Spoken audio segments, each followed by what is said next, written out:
Well, fresh calls to end the BBC's licence fee have been made today after a TalkTV investigation has exposed 130 daily prosecutions for those failing to pay.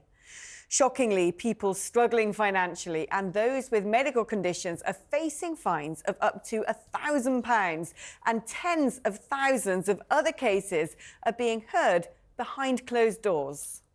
Meanwhile, Gary Lineker has sparked yet another BBC impartiality row, this time for supporting calls for Israel's removal from international football. MPs are calling for the Match of the Day presenter to be sanctioned after he reposted a statement on social media from a pro-Palestinian campaign demanding Israel be ousted until it ends its grave violations of international law. So, having said in the past that he keeps his political and footballing opinions separate, has he gone too far this time? Joining us now is the campaign director at Defund, the BBC, Rebecca Ryan, friend of the show. Welcome, Rebecca. Let's talk about Gary first, shall we? The last time he did this, the BBC just sort of stuck its fingers in its ears and just literally refused to respond. Seems to be the new policy at the BBC. Allow Gary to do whatever he wants on social media and act like it didn't happen. Are they going to let him get away with this? And if so, why?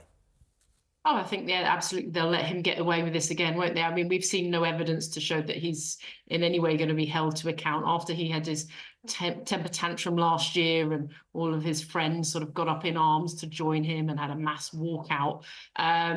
You know, I think the BBC is probably scared he's running the show there. I can't see anything happening with Gary Lineker on this. And it's absolutely appalling, isn't it, that essentially a man who has been given this huge platform by British taxpayers, as you know, as your data showed as well, there are people who are being forced to pay for this BBC with fear of huge fines or imprisonment, and that he is getting himself involved in what is a really difficult, thorny issue that, you know, if you stir it up, you know, as we've seen, you know, terrorist attacks can be carried out on British soil, people can be hurt obviously over in the Middle East as well. You know, we shouldn't be getting involved in these complex issues and taking one side over the other on the back of British taxpayers. Yeah, I mean, it is in stark relief, isn't it, that there's a man here breaking all the rules and being paid millions of pounds by those who, if they don't contribute to his vast salary, could find themselves in a case being tried in secret courts, making basically not paying your telly tax the second most common crime in the country. That is after motoring offences. There's something very wrong with this model. It actually sends shivers down my spine. It's horrendous, really, you know, particularly when you look at the fact that at last count, sort of about 74% of those prosecutions were women, you know, as you said in your piece there, you know, these are vulnerable people as well who are being targeted because the method of prosecution is discriminatory. You know, they turn up on your doorstep and whoever answers the door will be prosecuted. And that's more likely to be somebody who is either female because they're working part-time, because they're looking after the kids, or because they're vulnerable, because they're disabled, you know, and for this persecution to be going on, as you say, behind closed doors is just awful. And it actually just tells to the whole system, because the issue here is that people don't know what they can and can't watch, you know, and the BBC hides behind this sort of lack of clarity about what you're able to watch without a TV license. You know, it's in their interest not to be completely clear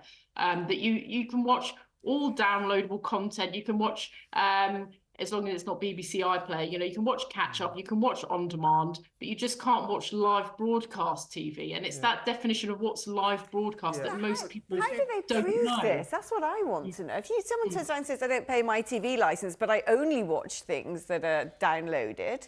People are doing it left, right and centre, and loads of people are now not paying at all. The point is, though, I think at the heart of British society, people are like, say, oh, BBC, one of the best things about Britain is the BBC. Well, actually, this vast, malevolent leviathan prosecuting old ladies left, right and centre, because in its DNA is the ruthless prosecution of people who don't pay their licence fee because they're reliant on that for their 3.5 billion quid a year they get. That has to stop. It has to stop being able to prosecute people. Don't you agree?